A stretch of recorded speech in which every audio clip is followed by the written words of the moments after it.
Infomedia yafetu kusensonga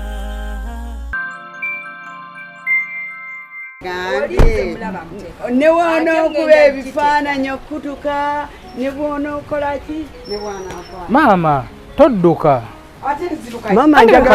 Mama njagala kubuuzaako. Sibyo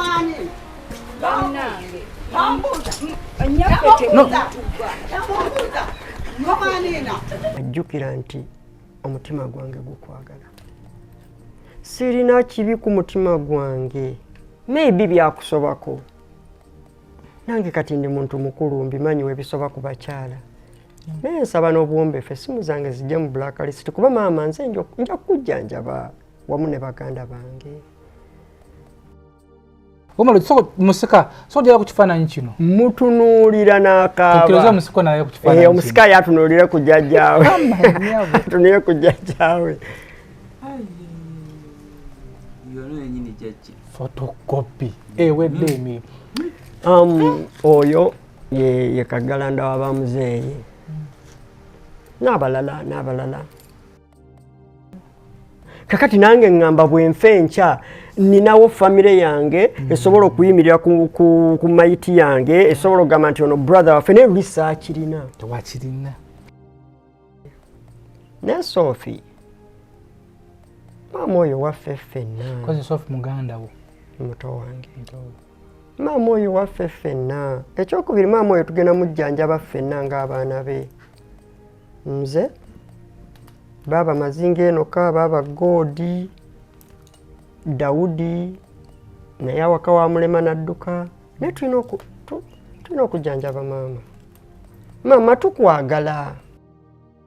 Are you interested in upgrading your sleeping and bathing experience? Then Ziwa & Sons is the right spot for you. We sell blankets, bed sheets, duvet covers, bed covers, mattress protectors, mosquito nets, wardrobe, all closets, towels, bathrobes, pillows, traveling pillows, cushions, shoe rack, dyeing rack, and ironing boards. Buy all your favorite products online with comfort from your office and workplace, home, hostel at a go from our website www.ziwaansons.com and have it delivered to your doorstep. Call us on 0705 364 749. Ziwa & Sons, where comfort and luxury is a pleasure.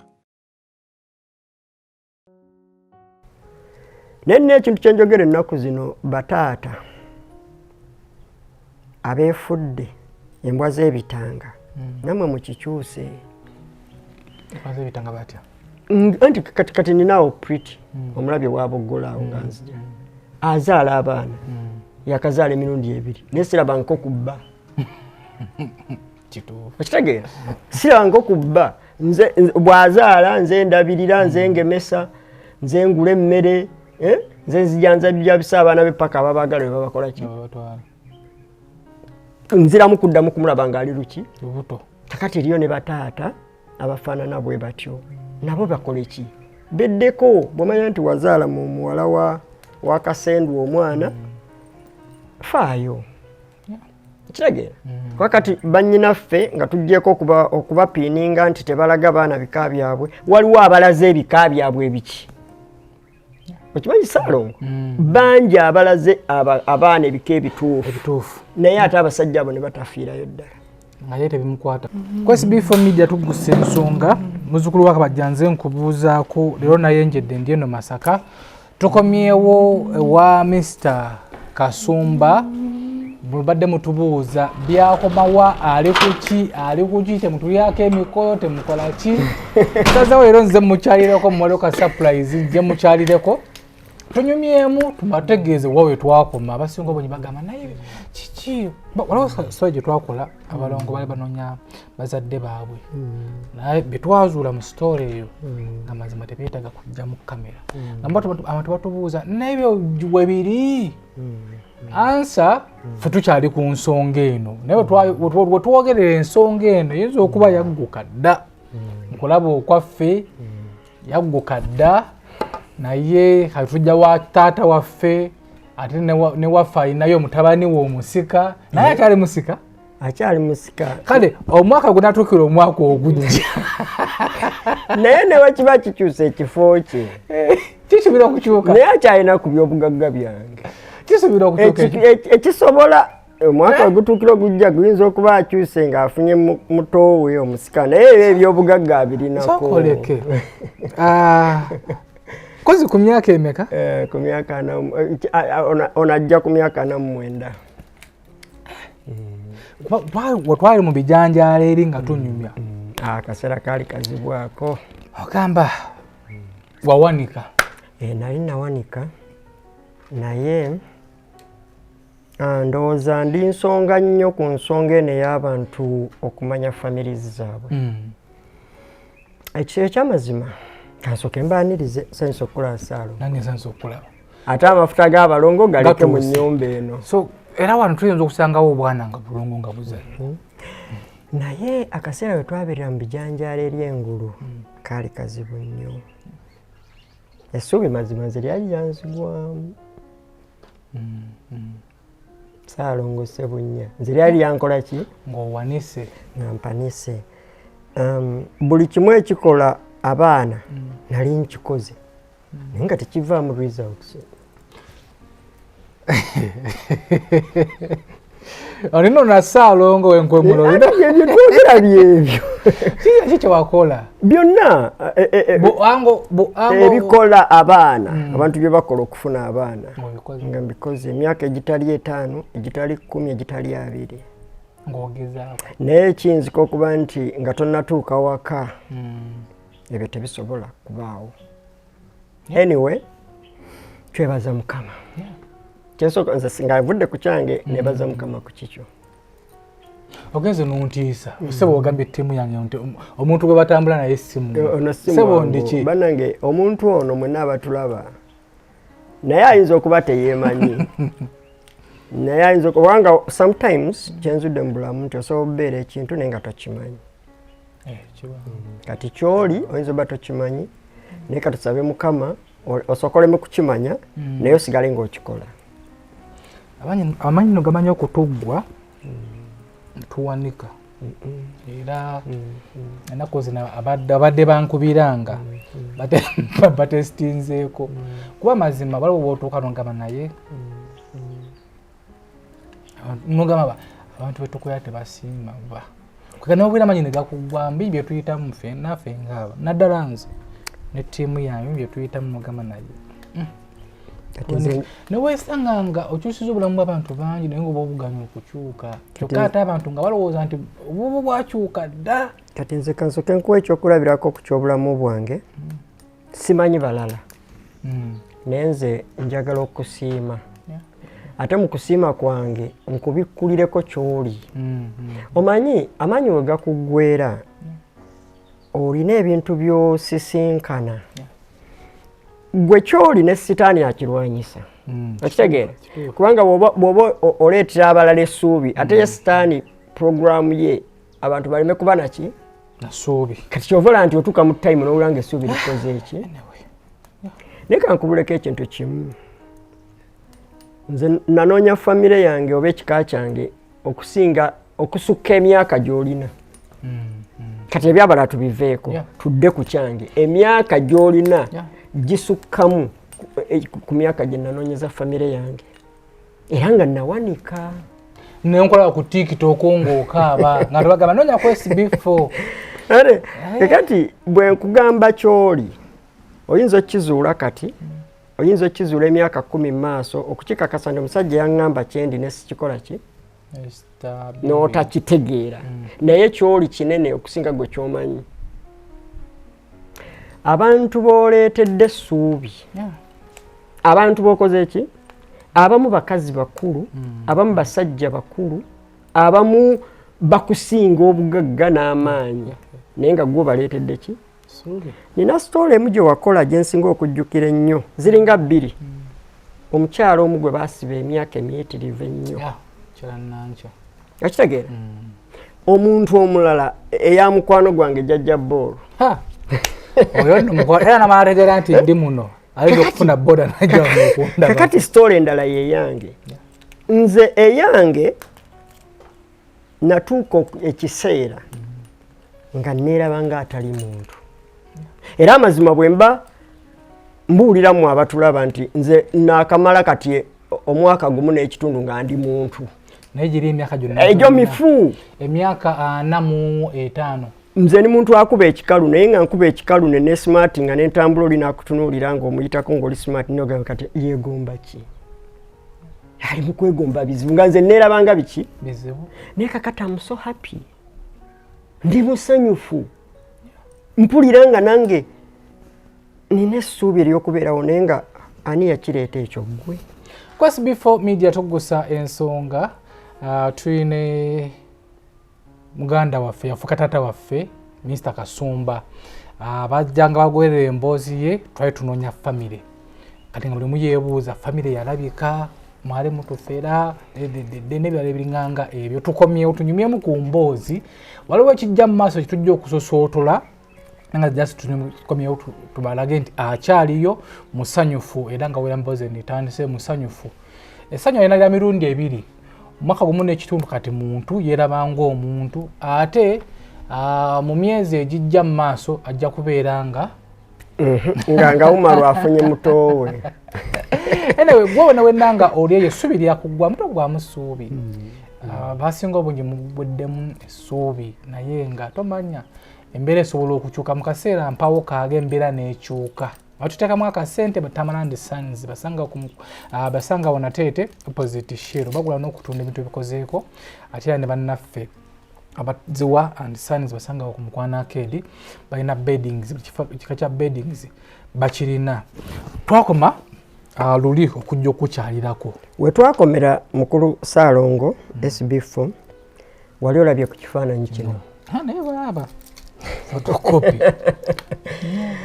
munaatusonyiwa bannaffe abatulaba tetusobola kukipublishinga nasabwa family nga womanyi nze new member mu family nebangamba mwana wange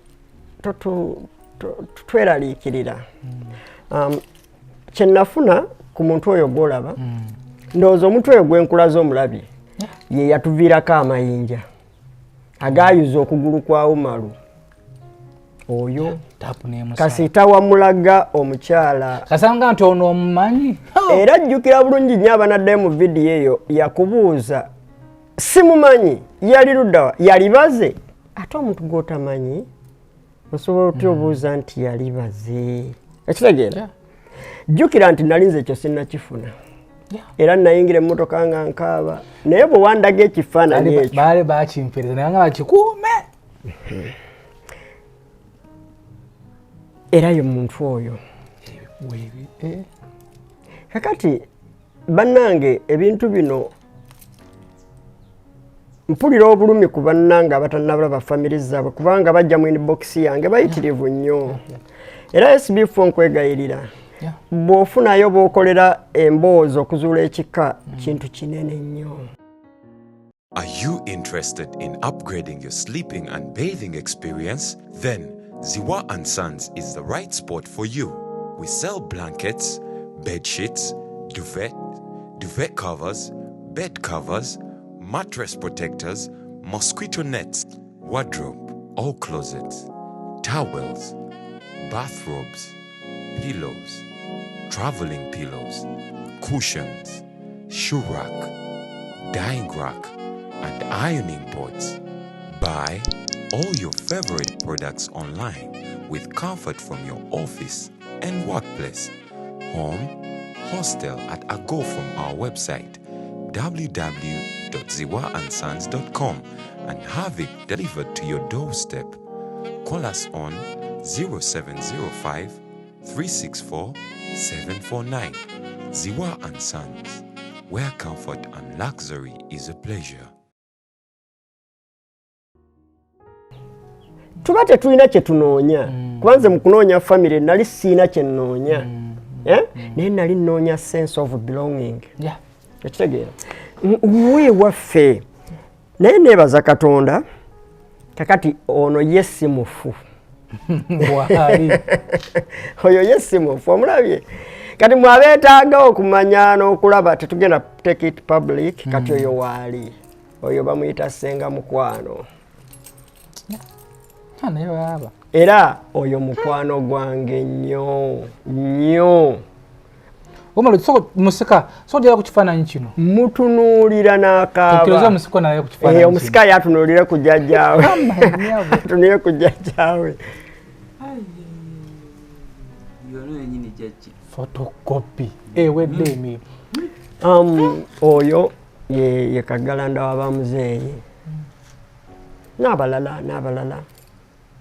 Omukyalo oli gw'ojjukira eyatukubira essimu tetunaakolagana maaso ku maki tannaba kutuuka naye nga tusaba buli lunaku Katonda amuyambe ebikyasibye atuukewo essimu yange baagibye mu data byonna yalugenze naye nga kyenjagala okwebaza SB4 kwegamba leero njagala kwebaza ebintu bingi ebyali bikutta obulamu bwange nali seebalanga omuntu nga tolina kika teweebalanga omuki n'oba mu ekyobola nti kati relationship naziwummuza toba mu relationship na mukazi nga tomanyi kika kyo n'akubala ng'omuki abanga akuyamba obuyambi taka okwogedde nnyo abanga akuyamba obuki era obanga eyeeguya omuki naye kakati mpulira omuntu anajja ewaka wange wano agenda kusanga omuntu eyekkiririzaamu kubanga obeerawo ng'akasimu kavuga nga ssengawo yakoze eki obeerawo ng'akasimu kavuga nga baabawo mutowo yakubiddeko baaba gy'oli ku myaka 48 emabega saakifunako so bwe mubanga mukyali mu process eno kati kuno kutwale ng'okuyitibwa toguyita mulimu guno gw'okola yakiŋŋambako nga ndi mu kuyitibwa guno kutwale nga kuyitibwa kuba bali mu mulimu era balaba ba YouTubers abakola ssente nga yaali awo abuukana kiri naye kutwale nga mulimu nga kuyitibwako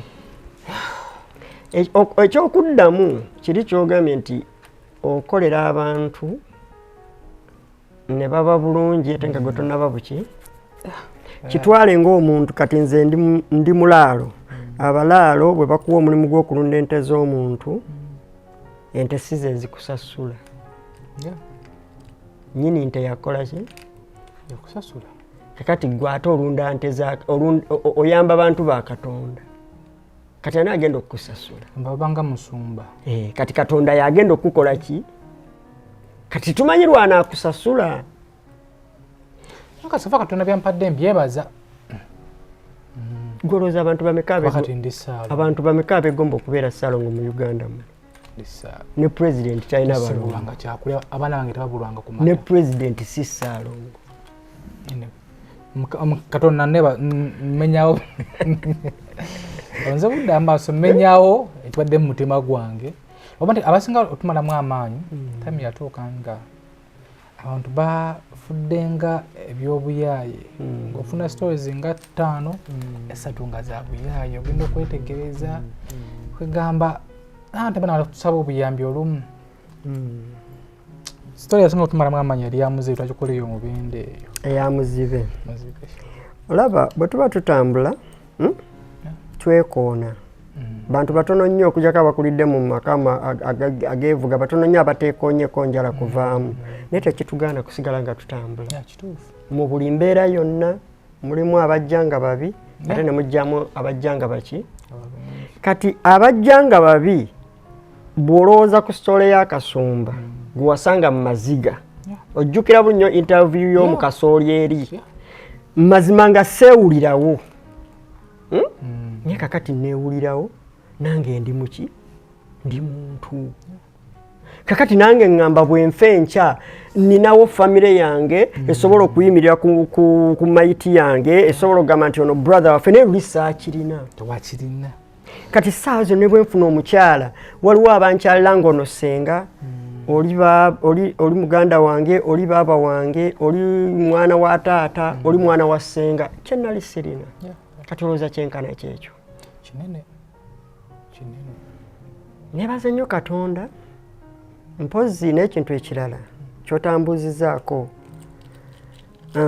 obulamu bwe butambula kati kyemubere njagala okubuuza bo butambula okuva luli kati butambulira ddala nga bwe saabubala kuba ndoza nabala bwa layisi kati butambula bulungi naye kati bunyuma nti nkeera ku makya ne ŋŋamba nti senga kamukubireko ki omulabi ogwenkulaze senga mukwano noba nga oli awo omwana wa senga nakkubirako ki nze saayina kizibwe ekiwulidde saayina mwana wa senga saayina mwana wa taata muto nga ndi nga bwenkola ki nga bw'oli mpeke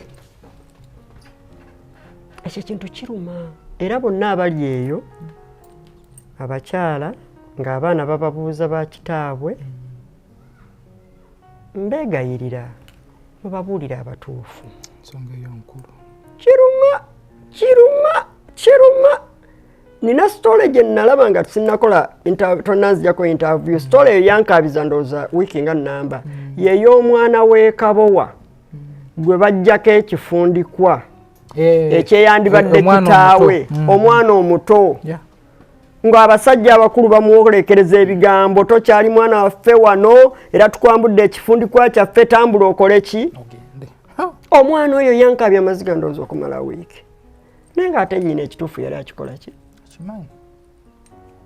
ekyokubiri bangi nnyo abadde bambuuza kakati maama wamusonyiwa maama wange mwagala nnyo mwogera era maama nkuweereza obubaka buno manyi ojja bulaba maama wange eriyo sikizza mu ggulu ewaadi yawe mukono nkwagala simu zange waziteeka mu blacklist sikyalina we nnyinza kujja naye maama ajjukira nti omutima gwange gukwagala sirina kibi ku mutima gwange maybe byakusobako nange kati ndi muntu mukulu mbimanyi webisoba ku bakyala naye nsaba n'obuwombeefu essimu zange zijja mu blacklist kuba maama nze nja kujjanjaba wamu ne baganda bange maama nkwagala kubanga we mwagalira maama omanyiwo yandinsudde kasasiro oba okujjamu oba okunzijjamu oba okunsuula mu ttooyi naye kakati nga mmaze okuzuula ekika kyange n'ekika kyange kyandiyagadde okukulabako maama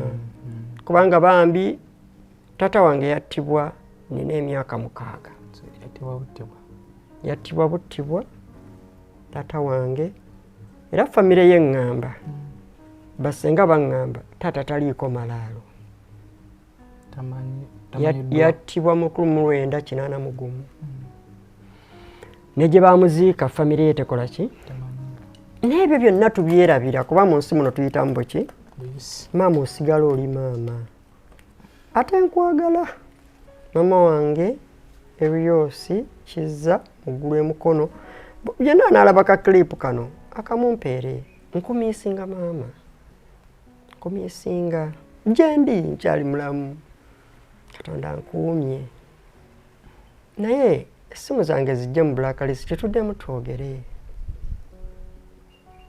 njagala okkakkana omutima wogezako mukwira ku ssimu endala ye agamba takyakwata masimu akwata essimu ye muwala oli gwalaba atwolekeza ebigambo eyamuddusa n'amukweka Sophie era bwe bakuwulira nti yeggwe nga bagiteeka nayo muki blacklist ne Sophie maama oyo waffe ffenna kozi Sophie muganda wo muto wange maama oyo waffe ffenna ekyokubiri maama oyo tugenda mujjanjaba ffenna ng'abaana be nze baba Mazinga Enoka baba Godi Daudi naye awaka wa mulema nadduka naye tulina okujjanjaba maama tukwagala eno ensonga yakuttabula nnyo naye nsaba maama ensonga yaggwa kati oba ensonyi yazifuulamu obusungu kibeera bwe kityo abaana bonna okuva inavayo SB4 okuvaayo okwogera ku nsonga zino mu inbox yange nfunye abaana abagenda mu 5 abamu bamama baabwe babeeyambulira abamu babakunamira abamu babakolimira kasita abuuza mama ani era nsaba abakyala mwenna kubanga bukyanga nvaayo okukola emboozi eno bangi abazze gye ndi ne baŋŋamba nkole ntya omwana namugaba walala naye kati njagala emboozi ye nkutteko njagala kukola ki kuwaayo omwana gye bamuzaala. Era neebaza nnyo Katonda olw'emboozi eno baana bangi abakizudde. Nino kangunyumizeeko emboozi. Nze nazaalibwa omukyala eddirengo. Naye simulabako nga nali mmanyi nti jjajja wange yanzaala. Tukula nsanga omukyala. Nali nva ku ssomero nali P6. Nva ku ssomero nsanga omukyala ankwata nga uyu mwana wange wannanga okoze biki. Kati muli nga neebuuza ate ono omukyala ngamba nti mwana we ngaze ngamba jjajja. Ngamba jjajja. Sanze omukyala bw'ati ne bw'ati. Naye aŋŋambye bino bwe biti ne bwe biti. N'aŋŋamba akugambye buti atya nti naasirika. Eno emboozi saagala ginyumya kuba kati munnaaye tukula maama yabyabaawo jjajja nambeerako nnyo oyo maama we nkula then ate n'avaayo n'agenda nkula mmala okusoma senior 6 awo jjajja nga nnemerako ntandika okunoonya maama wange mugwako tunyumya kati juba bamaze okusoma awo ne university eganyiemu awo obulamu bwotabaddeewo kati obulamu bugaana kyokwatako kibabba zinakwata nga essimu nga olunaku mu mwaka okukwata essimu nga 5 nga bazibba n'okufuna kalenda bakabba ngenze okufunya akalimu eyo ne banzibirayo bangobye ng'obulamu ne bukyankalana namukola wange ngamba lugendeko mu ssabo eri bannaaye kati zaseerako mu ssabo nkuze jjajja tuyigiriza ddiini nali nga nagenda no mu ssabo ekyannyamba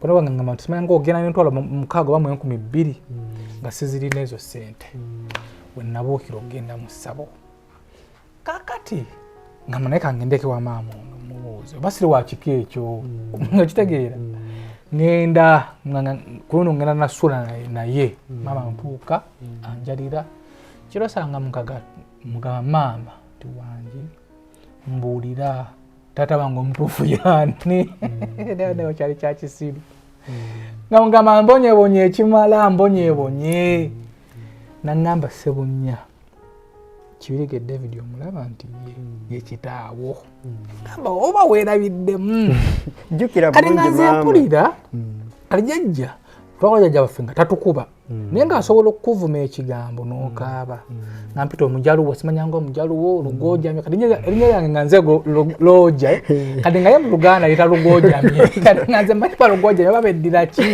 kati nga binnuma lwomuntu wayo tulima binnemye ni muto myaka obanga nalinga mu 9 awo nga mubuuza jjajja ogusajja ogukuntu manyira kulima lere ng'ayomba mawo ngamusa jjajja banzala mwaka ki agamba gwoli mukadde bakuzala mu 7 nga ndokubala abalama mikaje togiweza ate bambuuza maama mugamba maama mbuulira banzala mwaka ki mwaka agomboye nga jjajja wange yangamba ndi wa 7 nga ngamba nedda jjajja yangamba birala ekyo yangamba birala kakale kwatagana namunange okuweweera omutima nangamba nkubuulire nti nkuzaalaawo kitaawo yoyo teri mulala nanyumiza ng'omukadde omukazi nyumiza bye nali seetagana kumanya nabinyumiza nenzikakkana naye nali mmanya amazima si we banzaala nga manyi taata wange mulala so ali eyo abonaabona osobola okubeera eyo ng'obonaabona so okuba nga obonaabona lwa nsonga nga oba olisobola kuzaala bamaama bano bangi bagabye abaana nga si gye babazaala ne weesanga nga omwana ali mu kika ekitali kikye ali emu abonaabona so maama faayo nnyo nga tonava mu bulamu bwansi okugaba omwana gye bamuzaala ge mazima mubonyaabonyezza abaana nawe taata gwali simanyi oba kiwagira ensonga endala abakyala kati ndi muntu mukulu mbadde mu mbeera z'obulamu kati obulamu mbutegeera nga abakyala ate bwe tulina bwe tubasaasiriramu naye ate nga si kubasaasira butwogera kituufu waliwo bibasobako kati olwaliro tulina abaana abawala mu nsi bwe kiba kyali bwe kiti emyaka edda 4 embeera yali tennaba expensive like this naye kakati omwana omuwala abeera n'abagula Cutex n'abeera n'asasula ennyumba n'abeera n'asasula ettooke n'abeera n'asasula transport n'abeera n'amumatiza kakati najja afuna olubuto bonna baba bannyinirwo kubanga bw'analuwa owa Cutex ate ettooke linaavaawa era kyenva nkubiriza abasajja bonna mu mulembe guno ng'ofunye ssente ezirabirira olubuto funa n'ezigenda ku DNA kyembalengenda okugenda nti okiwagira ekyo kubanga ssente zirabirira olubuto tuziraba nnyingi kuba okulabirira omukyala n'omuwa keya mwezi gumu myezi 2 myezi 3 myezi 4 myezi 5 paka 9 ate ennaku zino tebakyazaayira mitwalo 2 era ajja kutuuka bukadde byonna n'omala obisasula kati toŋŋamba nti emitwalo 4 egya DNA ajjako omwana kyandibadde n'akyamagezi abasajja mwenna ku ssaawa eno n'ogenda mu ddwaliro ne bakuggyako DNA eyo nga tunaba na kuzaala bebi kuba katubeera ku luguudo tuvuga emmotoka ekkuba akawala k'okukyala kaafuna olubuto lwe katankana kajja kugamba nti oyo omufu yaani ye taata w'omwana omufu teyeewozaako naye bw'oleka DNA result form yo n'oleka mu ddaamiro nti abaana bonna be balireeta basooke babaggyeko DNA baleete bamaakinge n'olupapula luliwa gwe bikwatagana naye mu mukole ki naye kati n'abafuba basiba abaana kati basajja bannange mwenna gye muli kitegeke nga bukyakola ki n'ekyokubiri kati guno omulembe gwe tulimu mulalamu abaana tebakyabaweesa bigambo nti mwami gundi omwana oyo guwa mu nzaalamu naawe n'okkiriza okuba omukazi wabeerako naye abakyala kati babaza we kasinga okufunira waakola ki waateeka mwenna yabeera nammwe 8 naye bw'apimamu gundi nti gundi oyo nedda ate gundi oyo nedda naye ng'ate mu abo baatawadde ate mwe mulyani taata we n'ekyokubiri bamaama omwana we omukosa nnyo saalongoka nkubule kino teri kiruma teri kikosa oba futala nti buluma naye ate okuteeka wootazaalwa kiruma nnyo bukulu kale beera mwavu ng'oli mu kikaakyo nga ne bonna bwe bakutunulira tebakola ki tebakuboola tebatuula eri mu bufoofofu nze nakula ne bakulu bange omwami oyo sikyayagala kumuyisa nnyo mu kamwa kange era sijja muyisaamu naye bakulu bange bamanyi beenoka abagodi naye nga bo bamanyi bingi ebinkwatako naye nga nze sikola ki nagendangayo okuziika nagendangayo balambula naye nga bo bakutunulira bamanyi biki naye gwe tobikola ki kati kitegeeza obabeeramu naye nga bakuyisaamu emimwa kati bamaama muteeke abaana be babakola ki babazaala banene bw'oba wayagala wa kigaali ne bw'oba wayagala mulema muge nti kasita oba nga wamwagala ekyokubiri n'ennaku zino kyenjogera kyansubwa nnyo taata wange obutamulabako naye n'ebibuuzo byange nga 3 namala nabyo emyaka nga 2 nga ngamba bwe ndiraba omuntu nga yeddala ye taata nja mubuuza ebibuuzo bino naye yabiwona kubanga saamulabako naye n'ekintu kyenjogera ennaku zino bataata abeefudde embwa z'ebitanga namwe mukikyuse anti kati ninaawo Pretty omulabye bwabogolaawo nga nzija azaala abaana yakazaala emirundi 2 naye siraba nko kubba okitegeera siraba nko kubba bw'azaala nze ndabirira nze ngemesa nze ngula emmere nze nzijanjabya bisa abaana be paka ababaagala be babakola ki nziramu kuddamu kumulaba ng'ali luki lubuto kakati eriyo ne bataata abafaanana bwe batyo nabo bakole ki beddeko bw'omanya nti wazaala mu muwala wa Kasendu omwana faayo kitegeera kakati bannyinaffe nga tuggyeko okubapiininga nti tebalaga baana bika byabwe waliwo abalaze ebika byabwe ebiki okimanyi Ssaalongo bangi abalaze abaana ebika ebituufu naye ate abasajja abo ne batafiirayo ddala nga ye tebimukwatako bali mu kibuga omwo mubalaba basiba balansi balya pooko balya emamba ya supu babeera ku nkoko zino ezeetooloola naye ng'abaana be tebalina wadde enniigiina ne bataata abo nabo bakola eki beddeko ekyokubiri kyenjagala era nakyo Mukama atuyambe mu bamaama omwana oba wamuzaala matankane ate tomukyawa nze nakula ndaba maama mukambwe nnyo gyendi naye nga simanyi kiki ekyamazima abantu bambuuza eyo story gye twakola nga tugenze wa maama eyabeerawo n'akwata amayinja bambuuza neddala ye maama wo naye nga ddala yaani maama kati bwe nalaba ekifaananyi kino ne mmanya nti maama nkyawoba lwakufaanana taata kati ng'ate nze simanyi nsonga zaabwe naani ne taata kati bamaama abatuzaala mikwano bwe muba mutuzadde mu matankana ate ffe bwe muba mufuula mikwano gyammwe nnyo kwaffe tetuba na musango kambabule bannange mwenna abatulaba sirina nsonga yonna mbi na mama wange simunyoomangako simulengezangako ne lwe yatukuba amayinja mu lujja mwalimu ebibulooka mwandabako nga nkwata ekibulooka kubanga nasigala muwa ekiki era maama wange Erios Kizza Muggulu ewaadi maama wange osabira ku St. Dunstan Church of Uganda Mukono Reverend wa St. Dunstan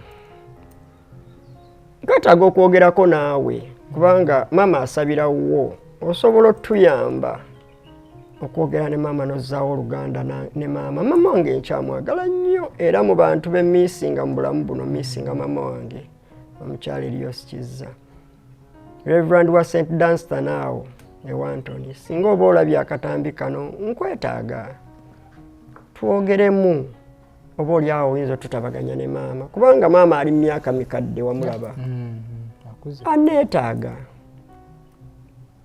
aneetaaga Okay. Quest before media tugusa ensonga katambi kaka tutuseko ku maama maama mutabani wa kyakwetaaga ate naawe omwetaaga byasoba oba kulwa taata musonyiwe mwana asigala mwana waddeyo tasobola kukyawa byonna mama ayinza okubanga atya obanga amanyi nti waliwo bye wategeera tukitwale nti mama talina kye yategeera ono talina kyamanyi namwe omuzaalo omulundi ogwokubiri ze muzukulu wa Kabajja nga tuwumbawumba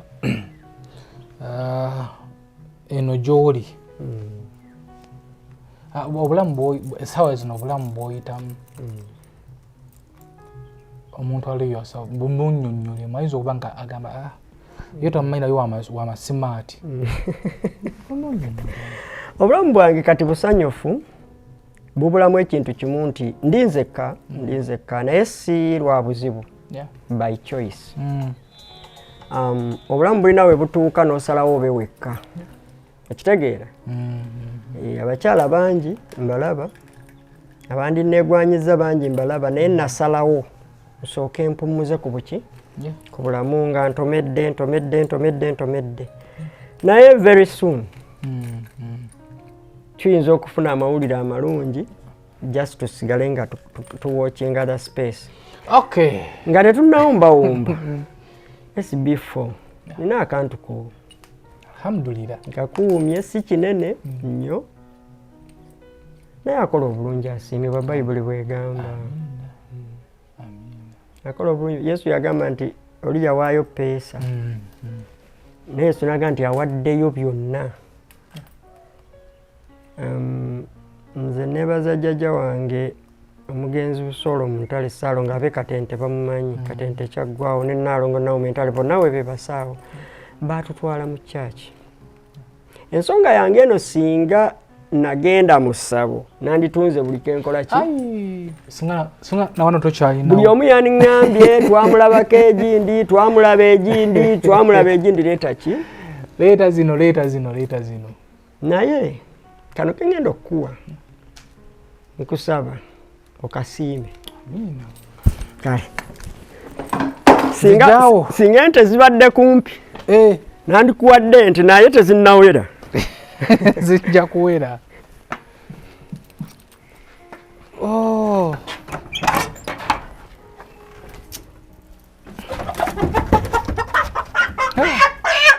Saalongo tebamusiibuza bigambo nga neyanzeege esaba otuuka eka omunyonyi ogwo bagusale mugulye ne Naalongo nga neyanziza nnyo. Aye ndowooza abalongo batandise okulya bawuuta supu. Kati bwe baba bawuuta mubagende Kasumba ayagala balongo. Amiina. Okitegeera bane nga tweyanzizza. Nzikiriza Katonda nti olunaku lumu mujja kudda mu maka muno nga mulimu abaavula. Amiina. Kitwale mu linnya lya Yesu. Naye nkuzaamu amaanyi tonafuwa. Sikyanafuye. Ebikutiisa bijja kujja, abayaayi bajja kujja bakumalamu amaanyi bakujja, naye tonafuwa kubanga emabega waffe eriyo abalala bangi abanakuwavu. Kati buli lwonafuwa kitegeeza abali emabega obaggalidde. Ate ekyo sitaani kyayagala. Tumalamu maanyi. Bangi bagenda kujja nabo abanoonya ebikanganze. Ntunulira yani Q-Texman yani? Katongole. Taata we. Tunyumya nanga mwana. Okitegeera. Sigenda bwotyo. Anyway, kwesi bifo media tugusa ensonga. Twebaza abantu nga we bati abatuzaamu amaanyi. Sometimes amaanyi gatugwamu. Kati birthday yange esembedde. Era birthday kan kuno era birthday we ngenda okulabira abantu. Birthday yange esembedde. Mundago omukwano. Nange kanfuke pastor bugime mu posting muntijjise. Kikugwanira. Yeyo yakusande eno. Kikugwanira. Toyingira mu birthday yange. Ya kamada ya kusande eno. Kansoke kubira kamada kalango. Ya kamada ya kusande eno. Twina mikwano gyaffe mwana bametani oli mutamu China kala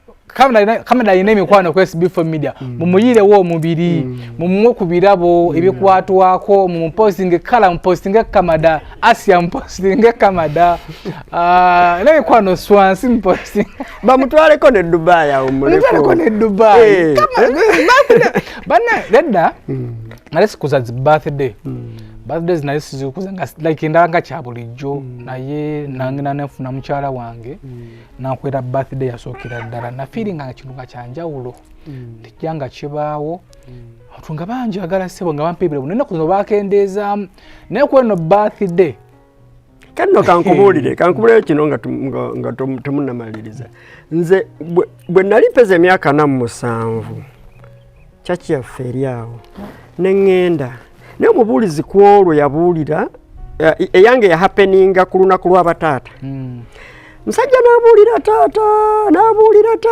n'abuulira taata omusajja nga tava ku kye bayitaani taata nagenda owulira nga mbikooye kuba ayogera ku taata mpula omutima gunkola ki guyulika nagenda owulira nga amaziga gakola ki nenfuluma nentulika nenkaaba. That is 2023 mu Gwokuna. Era lwentandika olutalo. Bwe nava mu service eyo nentandika olutalo lw'okunoonya ani. Kuba omusajja yabuulira obulungi bwa taata, musajja n'abuulira taata neneebuuza.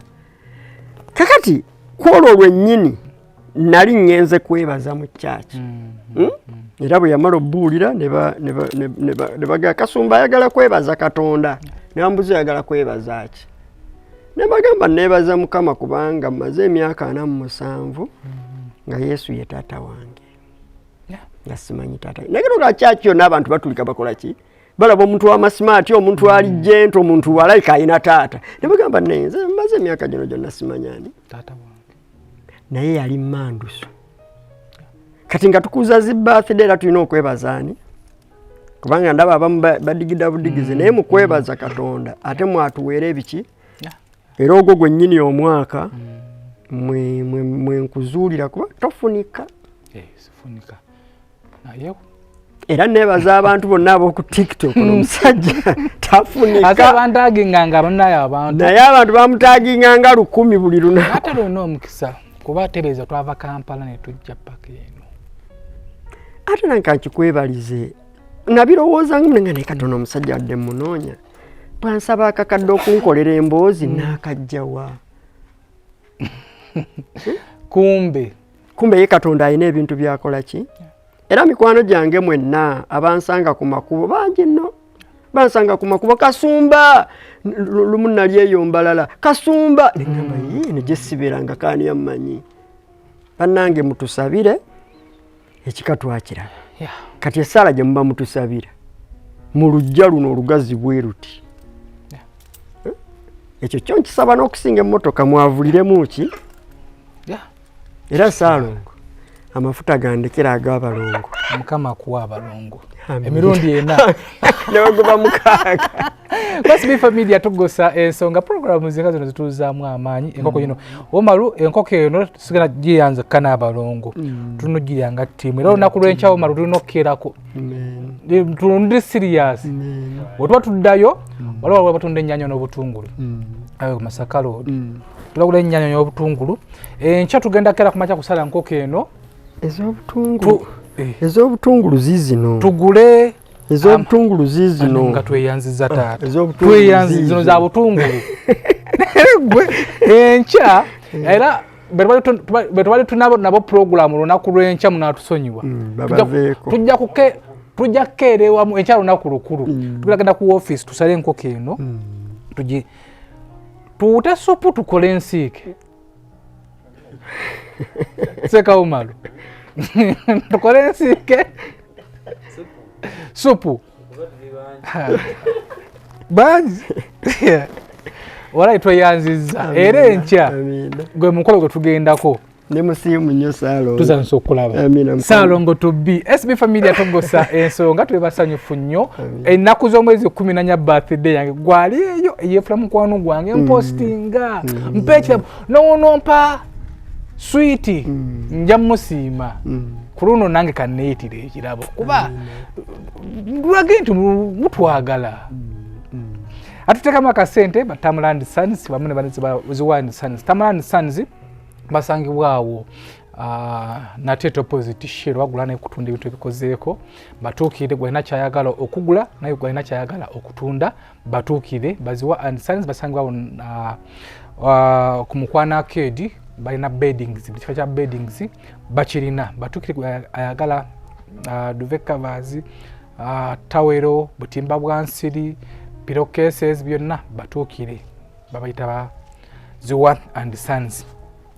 Mbere bulungi mweraba sori ono wammwe ono gwe twateeka wano wammwe eri wala waddayo nosimbayo eriera eri gyali ali muku nga bulijjo Tamale and Sons Business Solutions ennatete ffe banno ddala bwe kituuka ku bintu ebyo ebikozeeko n'ebipya beeyirayisi ku bintu byaffe byonna bye tutunda omuli ebibajja eby'omulembe kw'ossa n'ebyamasanyalaze tutuukirira otuguze byonna by'okooye nga wabikwata bulungi ebbeeyi nnungi ddala tusangibwa natete opposite ne share songa mu abava ejjinja Mbale eyiganga Lugazi ne Kayunga tusangibwa Mukono okuliraana Mukono Resort Hotel essimu noti 75 noti 668 678 ne noti 7 7 9 yefu aba Tamale and Sons Business Solutions. Wow, enters are very comfortable. It's a Tamale and Sons. Media,